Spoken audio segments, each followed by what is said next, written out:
Buenos días.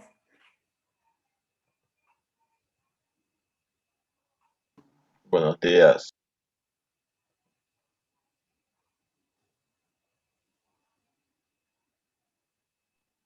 Buenos Buenos días. días. Buenos días.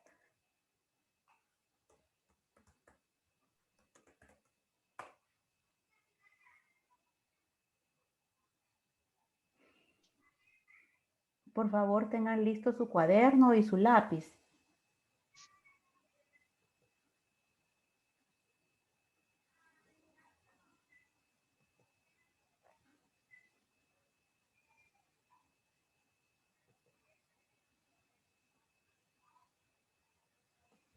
Bien, hoy vamos a comenzar siempre siguiendo con el tema de decisiones, pero vamos a ver ya una estructura que evalúa más de dos alternativas y esas son las estructuras de decisión anidadas. Siempre vamos a utilizar la instrucción sí, entonces, sí, no. Entonces ya vamos a ver cómo la vamos a utilizar cuando se nos presentan más de dos alternativas para evaluar.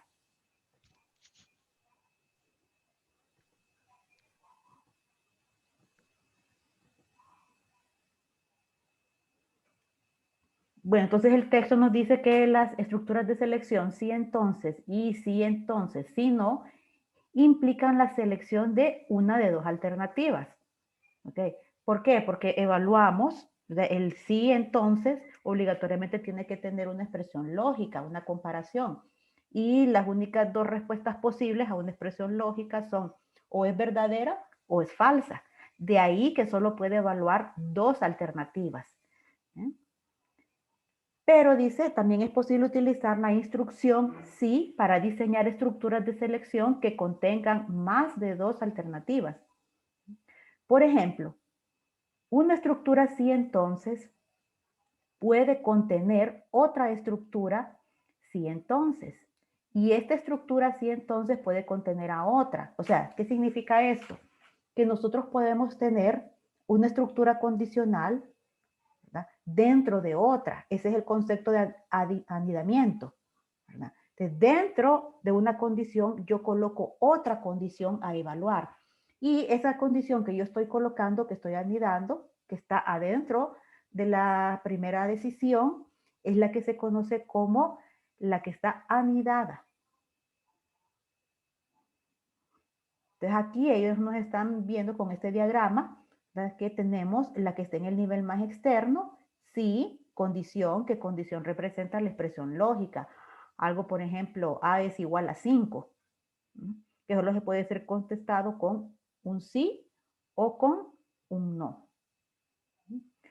Pero si yo coloco dentro de la primera decisión otra, lo que estoy haciendo es anidando. Y ese anidamiento es el que me permite aumentar el número de alternativas que uno puede evaluar. En el caso, ¿ok?, de lo que es el pseudocódigo, nos están dando dos ejemplos aquí de la sintaxis. Tenemos que, en el primer ejemplo, estamos anidando una condición en la parte verdadera de la condición que esté en el nivel superior. ¿Qué significa esto? Vean que yo aquí tengo dos sí entonces. Sí, condición 1, entonces. Y dentro de esta yo estoy planteando otra condición. Sí, condición 2, entonces. Entonces, cada una va a tener su respectivo cierre. ¿De qué forma vamos a cerrar las condicionales anidadas? Bueno, vean, fíjense que aquí se puede ver que está más interna la condición más anidada. Siempre la condición que esté más interna es la que se va a cerrar primero. De manera que este fin sí es el que está cerrando la condición 2. Y por último, vamos a cerrar la condición que esté más a lo externo. Este fin sí de acá es el que cierra el sí de la condición 1. Entonces, este es un ejemplo de sintaxis cuando nosotros planteamos una condición o anidamos una condición en la parte verdadera de otra condición. El otro caso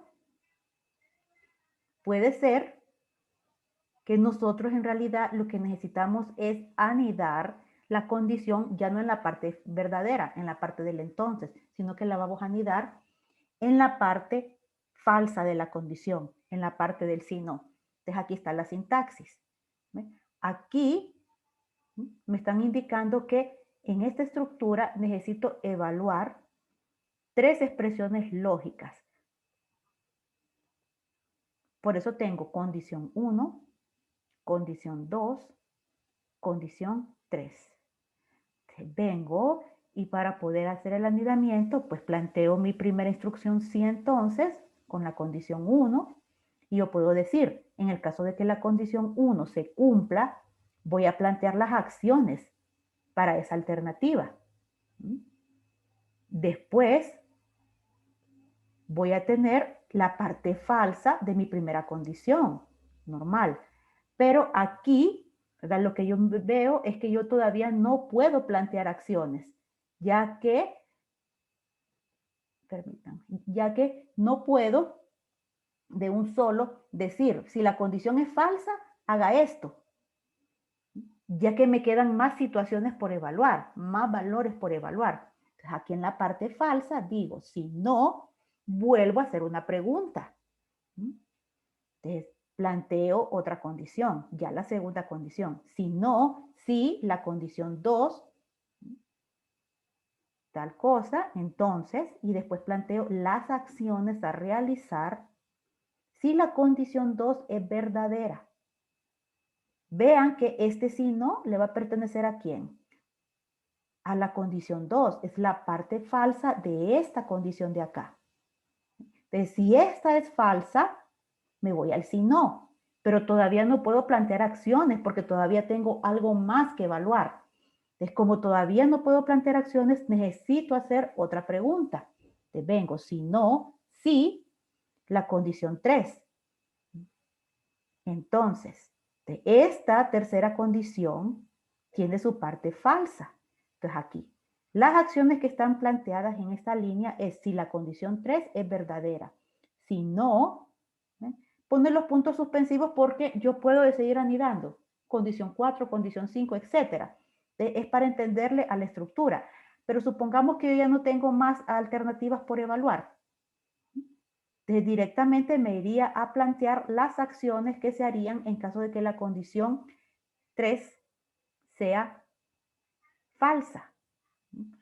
Por ejemplo, digamos que si yo dijera, vamos a evaluar las notas finales y vamos a decir, ¿verdad?, que si la nota es menor a 65, está reprobado. Que si la nota está entre 65 y 75, le vamos a poner una observación de muy bueno. Que si la nota está entre 76 y 85, le vamos a evaluar como bueno. Y la última sería excelente. Entonces yo aquí ya no solamente estoy diciendo se reprobó o aprobó, que son 2 alternativas. No, tengo más de 2. Tengo se reprobó, ¿verdad? O fue buena la nota, o fue muy buena, o fue excelente. Entonces ahí estoy planteando 4 alternativas. Entonces, ¿cómo las evalúo? Con una decisión, sí, entonces, sabiendo que esa únicamente me permite plantear acciones para 2 situaciones. Sería fácil decir aprobó, reprobó. O sea, si la nota es menor a 65, reprobó. Si es falso, aprobó. Pero el planteamiento anterior, que yo tengo 4 alternativas, ¿cómo lo hago? Yo podría decir que la primera es, si la nota es menor a 64, y mando un mensaje de reprobó. Ahora, en la parte falsa, ¿qué significa si nota menor a 64 es falso? Pues no significa que aprobó, es 65 o más, aprobó. Pero entonces eso es lo que me están pidiendo. Me están pidiendo que yo clasifique. La nota fue buena, fue muy buena, fue excelente. Entonces todavía me hacen falta 3 alternativas para evaluar. Entonces, como no sé cuál de esas 3 que me hacen falta es la que tengo que poner ahí, no tengo más remedio que volver a preguntar. Entonces digo, si, les planteo, si la nota es mayor a 64 o menor o igual a 75, entonces yo ya sé que ahí voy a poner bueno. Vamos a plantearlo mejor en la pizarra esta situación para que ustedes puedan ver cómo va a funcionar el anidamiento. ¿Ok? Entonces lo que yo les decía, si yo tengo una situación en donde solo digo si nota menor a 65, entonces vamos a decir escribir aprobó. Si no,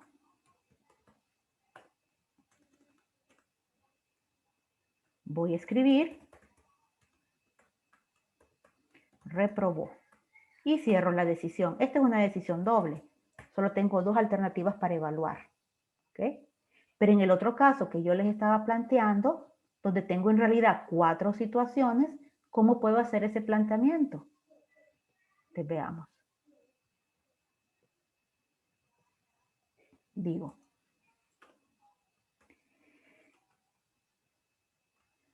si nota, esta minúscula, menor a qué. ¿Cuándo va a ser reprobado? Todo lo que sea menor a 65 lo vamos a tomar como reprobado. Te voy a decir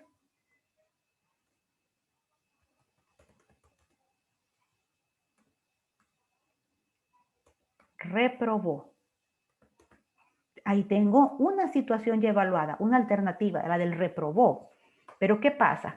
Todavía me queda evaluar si la nota es buena, es muy buena o es excelente. Ahí tengo 3 situaciones más, de forma tal que si yo solo digo si no, ¿cuál voy a poner? ¿Cuál de las 3 que me hacen falta voy a poner aquí? No puedo decir escribir bueno, porque la verdad todavía no he evaluado si la nota es buena. No puedo decir excelente, porque todavía no he evaluado si la nota es excelente. Lo único que he evaluado hasta ese momento es el reprobó. Lo evalué aquí. Entonces, como no sé qué es lo que voy a escribir ahí, no tengo más remedio que preguntar. Te voy a decir, si no, y aquí es donde viene el anidamiento. Si nota mayor a 64, nota menor o igual, ese va a ser como poner una calificación por rangos, nota menor o igual a 75. ¿Digo? Entonces, te estoy construyendo una expresión lógica que me ayude a evaluar la segunda alternativa de las 4 que se me han planteado. Entonces, si la nota está entre 65 y 75, ¿qué es lo que va a pasar? Voy a escribir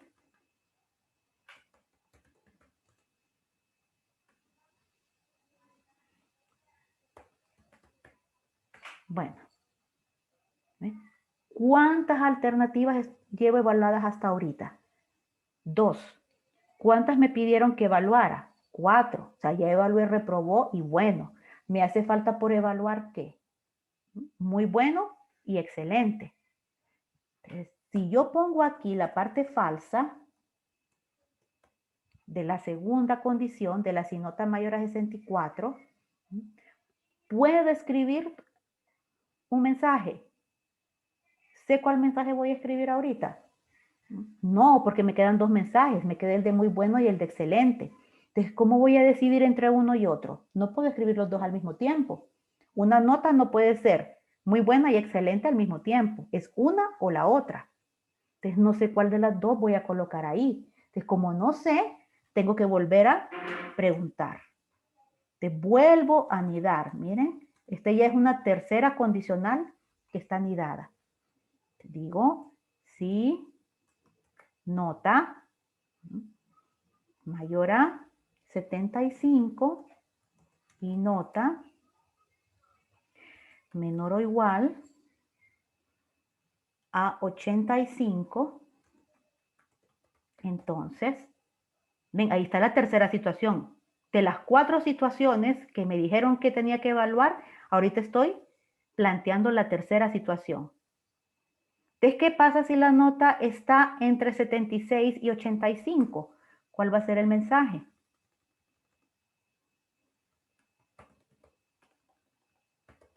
Escribir.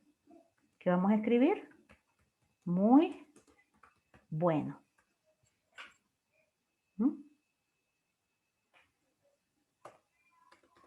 Ahora, llevo evaluadas 3 situaciones de las 4 que se me presentaron. ¿Ok? Entonces, si yo pongo el si no aquí, tendría que volver a preguntar. Fíjense, si yo llego a este punto de este si no, es porque no cayó aquí. Ni tampoco cayó acá, ni tampoco cayó aquí. O sea que no fue esta, tampoco fue esta, tampoco fue esta.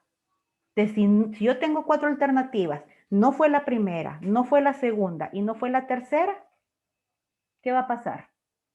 Tendría forzosamente que ser la cuarta, que es la última que me queda. Entonces ahí yo ya no tengo necesidad de preguntar. ¿Ven? Entonces simplemente voy a decir, escribir, excelente. Ahí ya tengo las 4 situaciones planteadas. ¿Ven? Entonces, ¿cuánto tuve que anidar? ¿O cuántas instrucciones condicionales puse? Para evaluar 4 alternativas, ocupé un sí, 2 sí, 3 sí. O sea, 3 instrucciones condicionales para evaluar 4 alternativas. Ahora, ¿cómo cierro esto? Bueno, empiezo a cerrar por la que está más anidada o más interna. Te digo, fin sí. ¿Cuál estoy cerrando? La que dice nota mayor a 75. Ahora vengo. ¿Cuál es la siguiente que voy a cerrar? La que dice si nota mayor a 64, porque es la que sigue. O sea, que voy como que saliendo de las decisiones. Entonces tengo que primero pasar por la que está más adentro, después, ¿verdad?, hacia afuera. Busco cuál es la siguiente, hacia afuera. Voy saliendo de toda la estructura. Te cierro la de si nota mayor a 64. ¿Y ahora cuál me queda? Pues la que está más externa. Esa es la última que voy a cerrar. Aquí es importante que cuando nosotros hagamos el pseudocódigo nos acostumbremos a dejar estas tabulaciones. ¿Ve? Porque aquí visualmente uno puede identificar de manera fácil la lógica de la estructura de anidamiento. Pero si yo todo lo pongo al mismo margen, hasta yo misma me puedo confundir. Y ya después no sé realmente qué es lo que estoy anidando. Entonces, una buena práctica de programación es hacer esto. Ya en los lenguajes de programación, esta forma de tabulación, o sea, de ir poniendo más interno las estructuras anidadas, ya lo hace de manera automática. Pero si nosotros vamos a transcribir o utilizar un procesador de texto, entonces les recomiendo que hagan esto. Te revisen, por favor, por si tienen alguna pregunta.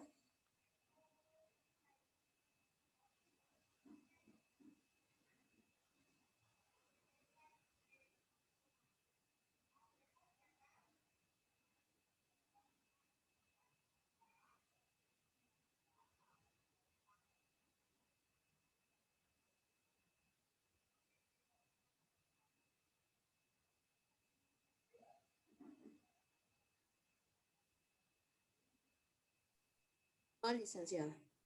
¿Quedó Todo claro? claro. ¿Sí? Sí. ¿Sí?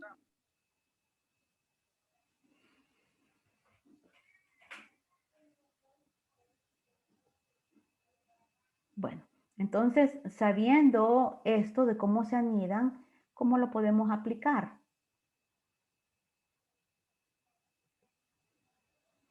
Vámonos a el ejercicio que habíamos hecho de último, que es el de los vendedores. ¿Se recuerdan que, como lo habíamos hecho, planteando la decisión doble, tenían 2 tipos de vendedor, A y B? ¿Cómo se va a modificar esto si le agregamos un tercer tipo de vendedor? Digamos que ahora los tipos de vendedores son A, B y C. Que el sueldo base del vendedor tipo C va a ser de 3.500 y su porcentaje de comisión va a ser del 9%. ¿Okay? ¿En qué se va a ver afectado mi pseudocódigo? Veamos. Analicemos. ¿Se vería afectada la definición de variables de alguna forma? ¿Qué creen ustedes? ¿O sería la misma definición de variables? La misma, Lick. Es la misma. Lo único que hice fue agregar un valor más a tipo de vendedor, pero esos valores A, B y C se le escucha cortado, compañero. Lick solo tendría que agregar otra condición, ¿verdad? Sí, sí. Entonces lo que voy a ver ahorita es porque he estado revisando las evaluaciones y he visto esto. Te lo voy a aclarar porque esto no se debe de hacer. Hay personas que me han hecho esta definición de variables. Por ejemplo, decir tipo A, tipo B. Y ahora sería tipo C. Carácter. En lugar de esta. O sea, no ponen tipo de vendedor, sino que definen una variable para cada uno de los valores que hay que evaluar. Esto no es correcto. ¿Verdad? ¿Por qué? Porque tipo de vendedor es una variable. Recuerden el concepto de variable. Yo puedo guardar ahí un valor en un momento determinado, pero lo puedo cambiar por otro valor. Entonces, tipo vendedor, la variable puede tener en un momento determinado A. Si el vendedor que estamos evaluando en ese momento es A. Pero si el vendedor que estamos evaluando en otro momento es C, la misma variable tipo de vendedor, ¿verdad?, va a cambiar el valor a C. O sea que la misma variable puede tener 3 valores en momentos diferentes. No es necesario tener una variable para cada tipo de valor a evaluar. Solo fíjense ustedes en la lógica de esto.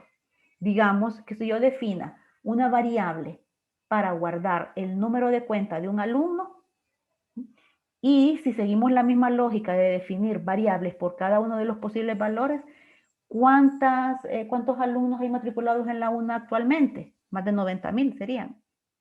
Voy a definir como 90.000 variables para en cada una guardar un número de cuenta. No. O sea, el número de cuenta es una variable que en un momento determinado puede tener uno de esos posibles 90.000 valores. ¿Ok? Así que la definición de variable pues no va a cambiar. Veamos. La lectura. Este bloque de aquí. ¿Cambiaría en algo?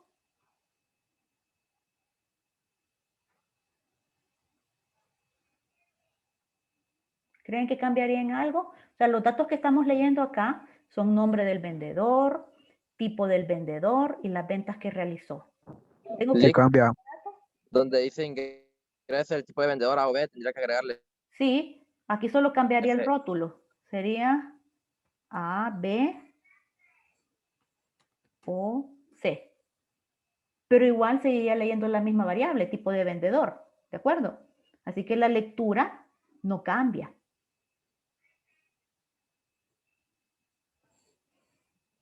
Ahora miremos esto. Ya analizamos lo de la lectura. Vámonos con la estructura condicional. ¿Esta va a cambiar? ¿Cuántas alternativas estoy evaluando en la estructura que tengo ahorita? 2, 2, ¿verdad? Porque si vendedor es A, entonces hago esto de aquí. Pero si no es A, se determinaba que tenía que ser B, porque solo tenía 2 alternativas, entonces hacía esto de acá. Pero ahora que tengo 3, yo puedo seguir diciendo, si tipo de vendedor es igual a A, perfecto, se hace esto. Pero si no es igual a A, ¿qué es lo que me queda evaluar? B y C. O sea que de un solo ya no puedo poner ningún proceso, porque yo no sé por cuál me decido, por este o por este? Pues no sé. Así que en el algoritmo yo tengo que plantear eso. Pues acá tengo que volver a preguntar. Y pregunto si tipo vendedor. Te voy a agarrar la siguiente alternativa, que es la de B. Es igual a B.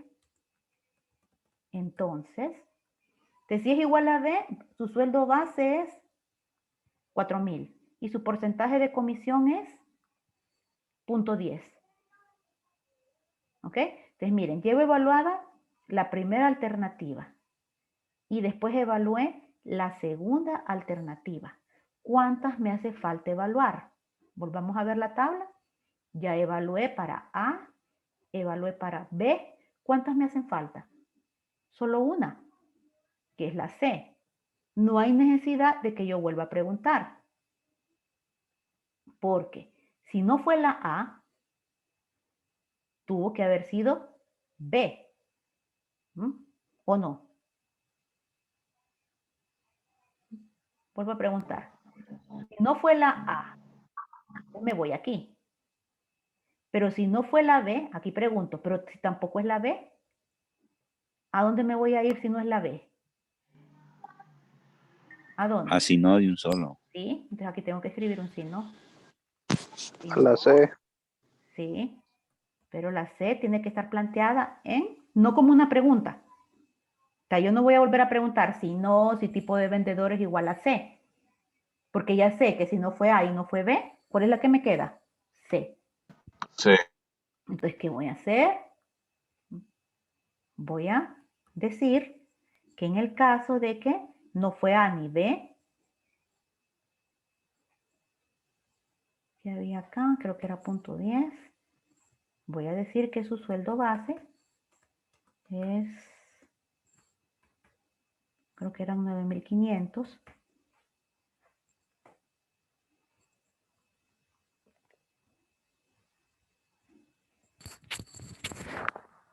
Y el porcentaje de comisión,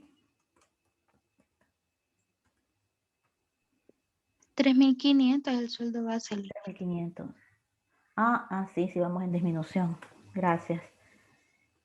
Y el porcentaje de comisión que creo que eran 9%. Ahí está. Sí, era 9. Ok. Entonces vean. Bueno, voy a cerrar la decisión antes de probarlo. ¿Cuál tengo que cerrar primero? ¿Cuál El sí de B. El sí de B, exacto, la que está más anidada de esta. Fin sí. Miren, entonces cierro la estructura más anidada primero. ¿Ok? Y este fin sí, ¿a quién le corresponde? Bueno, acá está. A esta de aquí.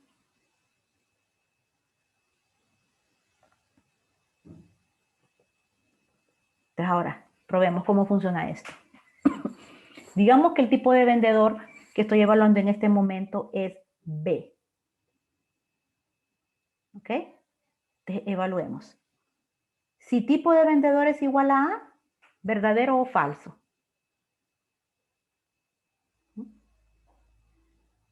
¿Qué dije? Que estoy evaluando ahorita un tipo de vendedor categoría B. Entonces ahorita estoy probando el algoritmo. Te vengo y pregunto, ¿es tipo de vendedor igual a A? ¿Verdadero o falso? Falso. Falso. Al Falso. ser falso, me voy al sí no. Falso. Me voy al sí no. ¿Qué tengo en el sí no? Otra pregunta. Entonces vuelvo a preguntar. ¿Es el tipo de vendedor igual a B? ¿Verdadero o falso? Verdadero. Verdadero. Entonces, ¿qué va a pasar? Va a ser la parte del entonces y va a decir que su sueldo base son 4,000 y su porcentaje de comisión son 0.10. Ya no va a entrar a hacer esto porque es la parte falsa de esta pregunta. Y como es tipo B, hizo la parte verdadera. Ahora, ¿qué pasa si el vendedor es tipo A? El que estoy evaluando en este momento. Entonces empiezo con la estructura anidada. Pregunto, si tipo de vendedor es igual a A, ¿Esto es verdadero o falso? Verdadero. Verdadero. Entonces voy a hacer la parte que está planteada en el entonces, esta. Y ya no entro a hacer el sí no, porque cayó en la primera condición. Este sí no es lo falso de vendedor igual a A. Ya no se evalúa, porque cayó en la parte verdadera. Ahora, ¿y si fuera tipo C? Si el vendedor fuera tipo C, evaluemos. Tipo de vendedor igual a A, ¿verdadero o falso? Falso. Falso. Entonces, ¿qué hace cuando es falso? Se va al si no. Entonces, en el si no, ¿qué es lo que tengo planteado? Pues otra pregunta. Entonces, vamos a ver. ¿Es tipo de vendedor igual a B? ¿Verdadero o falso? Falso. Falso. ¿Qué va a hacer? No va a ser lo del entonces, va a ser lo del si no. Aquí cae. Y va a decir, sueldo base es igual a 3.500 y el porcentaje de comisión es 0.09. Fin sí. Entonces se fue de un solo a hacer esta. ¿Ves? Pregunta. Bueno, una vez cerradas todas las condicionales, yo ya sé cuánto es mi sueldo base y cuál es mi porcentaje de comisión. O sea que se eligió uno de los tres posibles que están planteados. Ahora, lo que sigue del proceso, las operaciones aritméticas que siguen, ¿hay necesidad de modificarlas? ¿O quedan tal como están? No, ¿Verdad así que no queda. se modifican? No hay necesidad de modificarlas porque miremos, comisión es igual a ventas por porcentaje de comisión.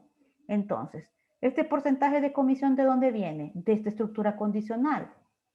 O sea que en la variable porcentaje de comisión va a tener almacenado o el punto 12 o el punto 10 o el punto 09, dependiendo de cómo se haya evaluado.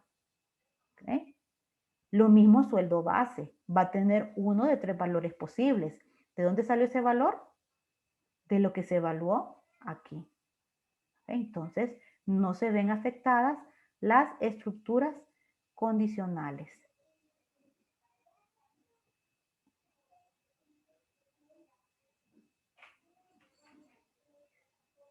Entonces, por favor, en su cuaderno, escríbanme solo la tablita, cómo se vio modificada.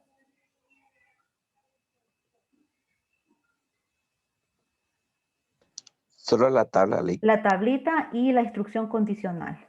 Solo esto me van a escribir en el cuaderno. Ahí está la tablita.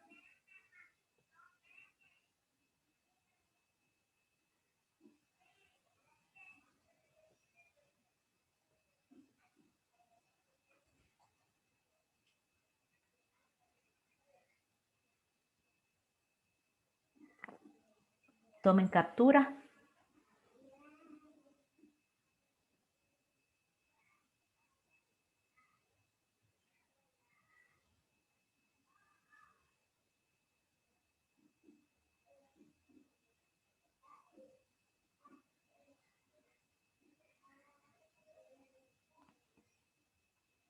Seguirás aprendiendo este año con Open.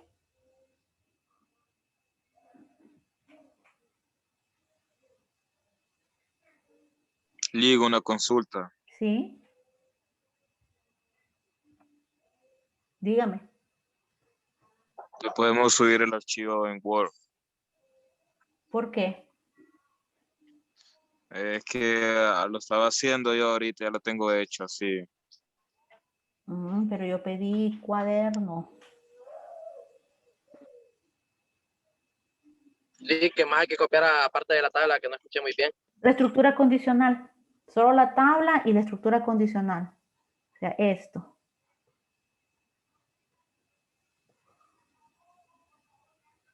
La tabla y lo que ahorita tengo sombreado. Tomen captura.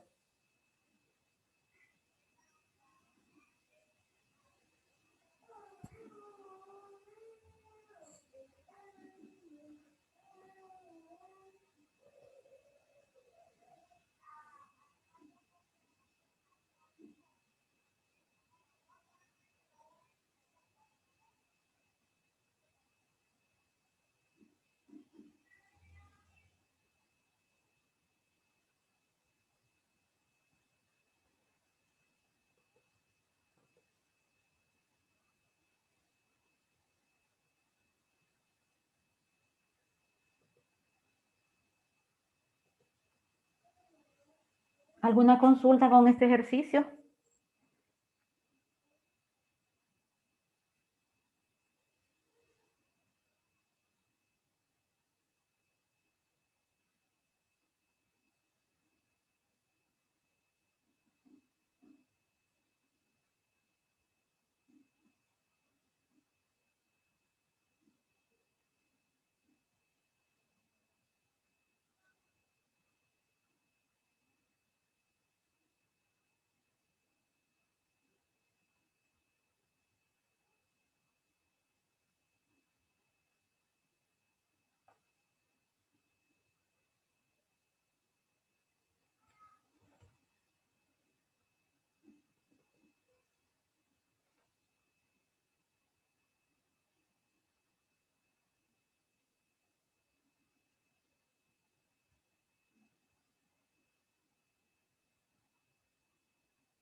Bueno, si no hay preguntas, entonces, ¿tomaron captura de pantalla? Ya solo queda 1 minuto. Sí. Me voy a ir al campus para hacer el enlace y que suban la foto, la captura de pantalla de lo que les pedí ahorita en el cuaderno. Mañana vamos a realizar el diagrama de flujo y vamos a hacer también la prueba de escritorio de este mismo ejercicio.